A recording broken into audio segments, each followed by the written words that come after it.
binaba ngayon yung horse. Yeah. Kasi meron tayong mga ilang things sa kailangan Ingatan. bantayan. Ano yun? Ay, nakakakaba.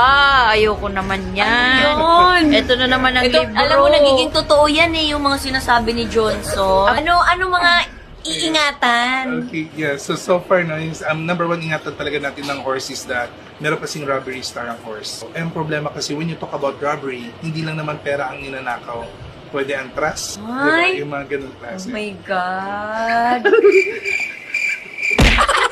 Anong tiwala ang mananakaw sa akin? Pero, tapos also mga traitors and backfighters, we also need to be careful din. Mga user, yung mga ganun Maraming siya. ganun ngayon. So kaya medyo maingat ka lang.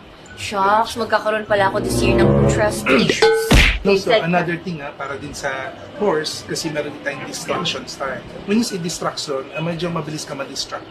Yung o mawala sa focus. So kaya medyo mag-ingat din tayo in terms of mga accidents, yung mga ganyan siya. Kaya kung napansin mo lang this year, siguro, sige, go lang tayo sa mga projects natin, pero yung mga risky sports, or other mga adventurous or something, mga Wag risky, muna. mga stand, ingat lang muna tayo for this time. Bawas pala muna sa hashtag Yeah.